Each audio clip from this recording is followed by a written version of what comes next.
যে সংঘর্ষের কথা পুরো দেশ এখনও ভুলতে পারেনি, সেই যমুনার রক্তাক্ত শুক্রবার।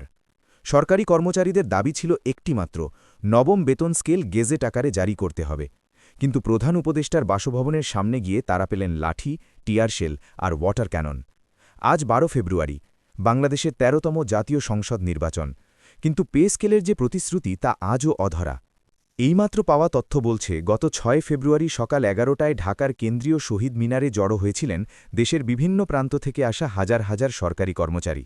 তাদের একটাই লক্ষ্য, প্রধান উপদেষ্টার বাসভবন যমুনায় গিয়ে বেতন কমিশনের প্রতিবেদন বাস্তবায়নের দাবি জানানো। কিন্তু শাহবাগে পৌঁছতেই পুলিশের কঠোর বাধা। ডিসি মাসুদ আলম বলেছিলেন, আমরা আলোচনা করছি যাতে তারা অন্যত্র সরে যান। কিন্তু আলোচনা ব্যর্থ। বিক্ষোভকারীরা ব্যারিকেড ভেঙে যমুনার দিকে এগিয়ে গেলে পুলিশ চার্জ করে লাঠি, ওয়াটার ক্যাননের জল আর টিয়ারশেলের কাঁদানে গ্যাসে প্রকম্পিত হয়ে ওঠে গোটা এলাকা।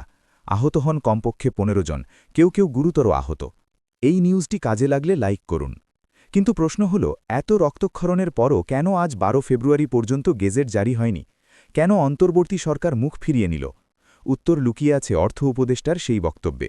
ড সালেহুদ্দিন আহমেদ স্পষ্ট জানিয়ে দিয়েছিলেন, সময় পেলেই ঘোষণা দেব আর নতুন সরকার তা বাস্তবায়ন করবে।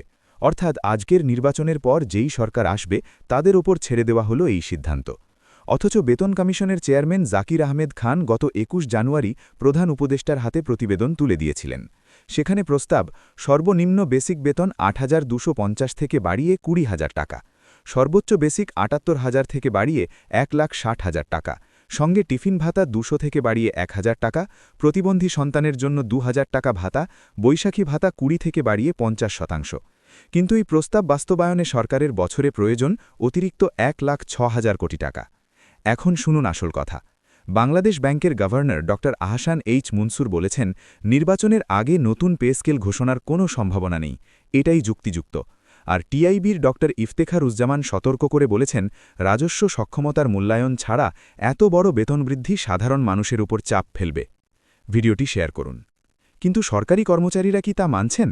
৬ ফেব্রুয়ারির বিক্ষোভে তাদের মুখস্থ ছিল একটি বাক্য, আমরা চলে যাব না যতক্ষণ না নবম বেতন স্কেল গেজেট আকারে জারি হচ্ছে। তারা জানেন, আজকের নির্বাচনের পর নতুন সরকার এলে এই দাবি আরও পিছিয়ে যাবে, অনিশ্চয়তা বাড়বে। অর্থনীতিবিদ ড জাহিদ হোসেন বলছেন, ২০১৫ সালের পর থেকে মূল্যস্ফীতিতে সরকারি কর্মচারীদের ক্রয় ক্ষমতা কমেছে ১৮ থেকে ২০%। তার মতে ২৫%-এর কাছাকাছি একটি মাঝারি হারের বৃদ্ধি টেকসই হতো। বছরে খরচ হতো ২৫,০০০ কোটি টাকা। কিন্তু প্রস্তাবিত ১০০ থেকে ১৪৭% বৃদ্ধি বাস্তবায়ন অত্যন্ত ঝুঁকিপূর্ণ। চ্যানেলটি সাবস্ক্রাইব করুন। এখন প্রশ্ন হল, ১২ ফেব্রুয়ারির পর কি হবে? বেতন কমিশনের মেয়াদ শেষ হচ্ছে ১৪ ফেব্রুয়ারি। আগামী ৪৮ ঘণ্টা তাই অত্যন্ত গুরুত্বপূর্ণ। এই সময়ের মধ্যে অন্তর্বর্তী সরকার যদি গেজেট জারি করে, তাহলে নতুন সরকার তা বাস্তবায়নে বাধ্য। আর যদি না করে, তাহলে পুরো দায় চলে যাবে আগামী সরকারের কাঁধে। কিন্তু সময় কি যথেষ্ট? গতকাল পর্যন্ত অর্থ মন্ত্রণালয়ের কোনো বৈঠকের খবর নেই, উপদেষ্টার কোনো বক্তব্য নেই, নীরবতা যেন আরও গভীর হচ্ছে। তো বন্ধুরা, আজকের আপডেট এখানেই শেষ। ৬ ফেব্রুয়ারির রক্তক্ষরণ থেকে আজকের নির্বাচন, পে স্কেলের এই গল্প এখনও অমীমাংসিত। ১৪ ফেব্রুয়ারি পর্যন্ত সময় আছে, কি হয় সেটাই দেখার।